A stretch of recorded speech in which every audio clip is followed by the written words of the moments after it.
Hi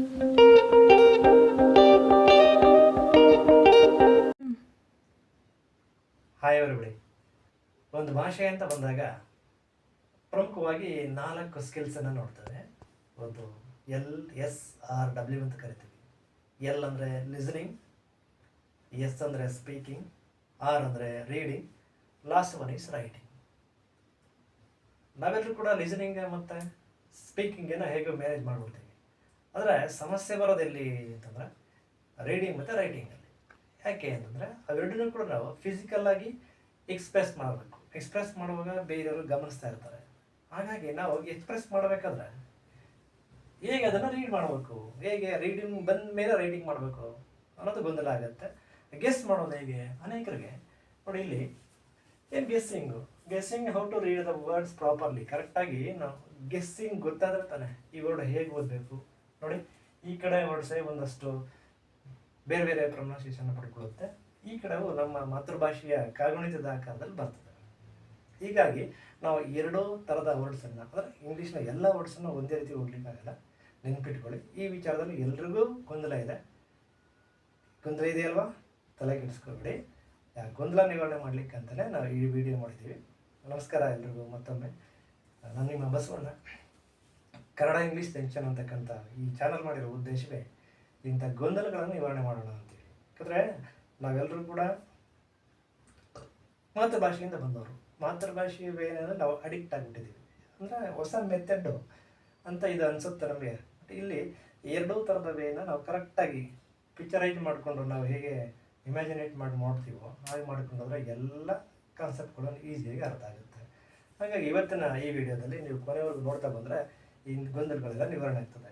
ಇಂಥದ್ದೇ ಅನೇಕ ಅವಶ್ಯಕವಾದ ವಿಚಾರಗಳನ್ನು ನಾನು ಆಯ್ಕೊಂಡು ಆ ಟಾಪಿಕ್ಗಳು ಮಾತ್ರ ವಿಡಿಯೋಗಳನ್ನು ಮಾಡ್ಕೊಂಡು ಹೋಗ್ತಾ ಇದ್ದೀನಿ. ಹಾಗಾಗಿ ನೀವು ಸಬ್ಸ್ಕ್ರೈಬ್ ಮಾಡಿ ಒಂದಷ್ಟು ಸಪೋರ್ಟ್ ಮಾಡಿದ್ರೆ ನನಗೆ ಇನ್ನೊಂದಷ್ಟು ಇನ್ಸ್ಪಿರೇಷನ್ ಸಿಗುತ್ತೆ. ಜೊತೆಗೆ ಬರೀ ಟ್ರೆಂಡಿಂಗ್ ಕಂಟೆಂಟನ್ನು ಬಿಟ್ಟು ನಿಜಕ್ಕೂ ಅವಶ್ಯಕವಾಗಿ ಏನು ಬೇಕಿದೆ ನಮಗೆ ಇಂಗ್ಲೀಷ್ ಕಲೀಲಿಕ್ಕೆ, ಯಾಕೆ ಇಂಗ್ಲೀಷನ್ನು ಕಷ್ಟ ಅಂತ ಬಿಟ್ಬಿಟ್ಟಿದ್ದೀವಿ, ಎಲ್ಲಿ ಸಮಸ್ಯೆಗಳುಂಟಾಗ್ತಿದೆ ಆ ಎಲ್ಲ ಸಮಸ್ಯೆಗಳನ್ನು ಕ್ಲಾರಿಫೈ ಮಾಡ್ಕೊಂಡು ಬರಲಿಕ್ಕೆ ಸೊಲ್ಯೂಷನ್ಸನ್ನು ಕೊಡುವಂಥ ಉದ್ದೇಶ ಇಟ್ಟುಕೊಂಡೆ ನಮ್ಮ ಚಾನಲ್ ಮಾಡ್ತೀವಿ. ಬನ್ನಿ ಸ್ನೇಹಿತರೆ.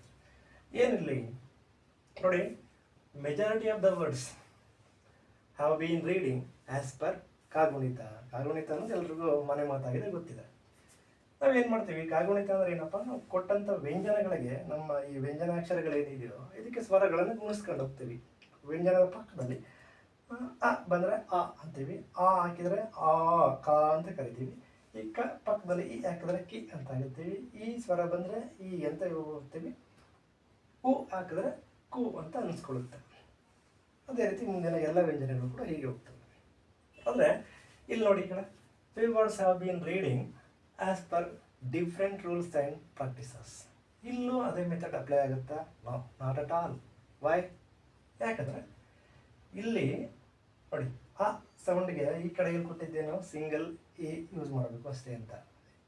ಎರಡನೇ ಹಾಗೂ ಕೂಡ ಸಿಂಗಲ್ಗೆ ಇಲ್ಲೆಲ್ಲ ನಿಮಗೆ ಮುಂದೆ ಹೇಳ್ತಾ ಹೋಗ್ತೇನೆ. ಬಟ್ ಇಲ್ಲಿ ನೋಡಿ, ಆ ಸೌಂಡ್ಗೆ ಏನೇನೆಲ್ಲ ಫಾರ್ಮೇಷನ್ ಆಗಿದೆ. ಇಲ್ಲಿ ಈ ಎ ಬಂದು ಆ ಅನಿಸ್ಕೊಂಡಿದೆ, ಐ ಬಂದು ಆ ಅನಿಸ್ಕೊಂಡಿದೆ, ಓ ಬಂದು ಆ ಅನಿಸ್ಕೊಂಡಿದೆ, ಹಾಗೆ ಡಬಲ್ ಓ ಬಂದು ಆ ಅನಿಸ್ಕೊಂಡಿದೆ, ಇಲ್ಲಿ ಯು ಬಂದಿದೆ, ಎ ಬಂದಿದೆ. ಇಲ್ಲಿ ನೋಡ್ತಾ ಹೋಗ್ಬಿಡ್ತೀವಿ. ಎರಡನೇ ಆ ಸೌಂಡ್ ಬರಬೇಕಾದ್ರೆ ಎ ಬಳಕೆ ಆಗಿದೆ, ಕೆಲವು ಕಡೆ ಓ ಯು ಬಳಕೆ ಆಗಿದೆ, ಕೆಲವು ಕಡೆ ಎ ಯು ಬಳಕೆ ಆಗಿದೆ, ಕೆಲವು ಕಡೆ ಓ ಬಳಕೆ ಆಗಿದೆ. ಹಾಗೆ ಈ ಸೌಂಡ್ ಬರಬೇಕಾದ್ರೆ ವರ್ಡ್ಸ್ ಮಧ್ಯ ಬೇರೆ ಬೇರೆ ಥರದ ಓವೆಲ್ಸ್ ಫಾರ್ಮೇಷನ್ ಆಗ್ತವೆ, ಅಸೆಂಬಲ್ ಆಗ್ತವೆ. ಹೇಗೆ ಇದನ್ನು ಗೆಸ್ ಮಾಡೋದು? ಇದನ್ನು ಮೆಥಡ್ ಈಸಿಯಾಗಿ ನಾವೇನು ಕಾಗುಣಿತ ಕಲ್ತಿದ್ದೀವೋ ಇದೇ ಮೆಥಡಲ್ಲಿ majority of the words in English also using as per our Kannada ಕಾಗುಣಿತ. ಇನ್ನು ರಿಮೈನಿಂಗ್ ಏನಿದೆ 20-30% ವರ್ಡ್ಸು, ಇವನ್ ಕಲೀಲಿಕ್ಕೆ ನಾವು ಮೊದಲು ಏನೇನೋ ಮೆಥಡ್ಗಳಿತ್ತು. ಈಗ ಎಲ್ಲವೂ ಅಪ್ಡೇಟ್ ಆಗಿರೋದ್ರಿಂದ ನಾವು AI ಮೊರೆ ಹೋದರೆ ಬೇಗ ಖಂಡಿತ ನಮ್ಮನ್ನು ನಾವು ಇಂಪ್ಲಿಮೆಂಟ್ ಮಾಡ್ಕೋಬೋದು ಇನ್ ಇಂಗ್ಲೀಷ್.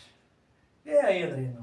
Artificial intelligence. ಎಲ್ಲರಿಗೂ ಗೊತ್ತಿದೆ. ನಾವು ಯಾವುದೇ ಪ್ಲಾಟ್ಫಾರ್ಮ್ ನೋಡಿದ್ರೆ, ಅದು ಫೇಸ್ಬುಕ್ ಆಗಿರಲಿ, ಯೂಟ್ಯೂಬ್ ಆಗಿರಲಿ, ಇನ್ಸ್ಟಾಗ್ರಾಮ್ಗೆ ಹೋಗಿ ಈ AI ಜನರೇಟೆಡ್ ವಿಡಿಯೋಗಳೇ ತುಂಬ ಬರ್ತವೆ. ಏನದು ಆರ್ಟಿಫಿಷಿಯಲ್ ಇಂಟೆಲಿಜೆನ್ಸ್? ಏನಪ್ಪ ಅಂದರೆ, ಇವನ್ನ ನಾವು ಅಕಾರ್ಡಿಂಗ್ ಟು ಡಿಕ್ಷನರಿ ಹೋದರೆ, ಮಗಿ ಪುಸ್ತಕದ ಪ್ರಕಾರ ಹೋದರೆ ನಮ್ಮ ಶೈಲಿಯಲ್ಲಿ ಕಲಿತು ಹೋಗ್ಬೋದು, ಓದಬಹುದು, ಬರೀಬಹುದು, ಗೆಸ್ ಮಾಡ್ಬೋದು.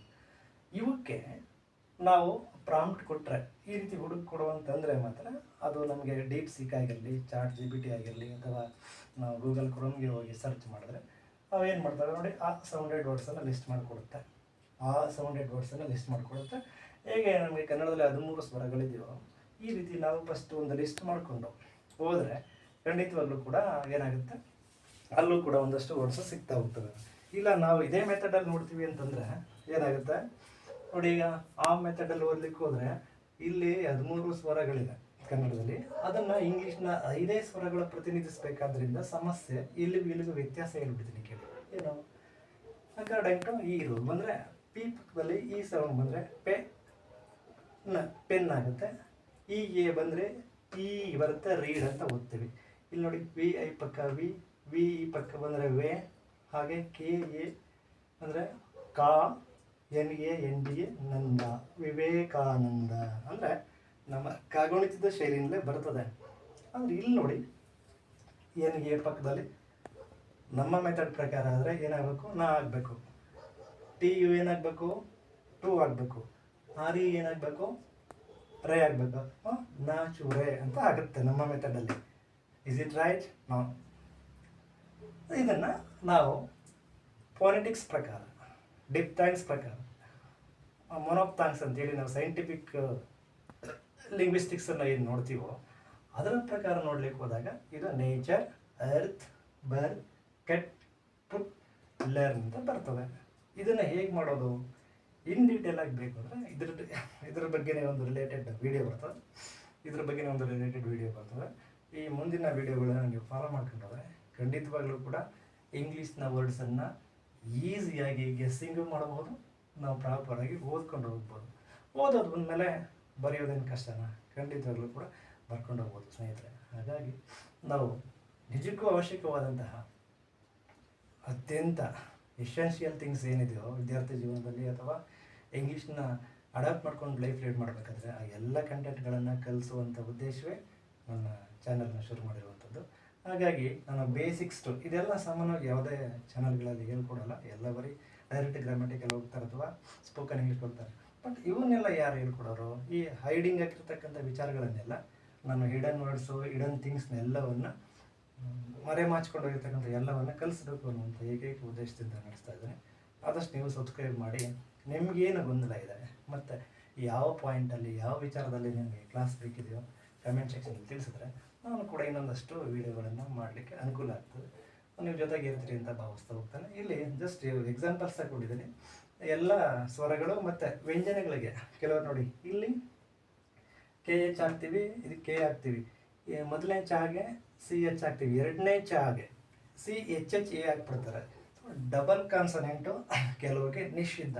ಹೇಗೆ ನಮಗೆ ರೋಮನ್ ಲೆಟರ್ಸಲ್ಲಿ V, L ಮತ್ತು Dನ ಮೋರ್ ದ್ಯಾನ್ ಒನ್ ಟೈಮ್ ಬಳಸೋ ಹಾಗಿಲ್ವಲ್ಲ, ಆ್ಯಂಡ್ ಇಲ್ಲೂ ಕೂಡ ರಿಸ್ಟ್ರಿಕ್ಷನ್ಸ್ ಇದೆ.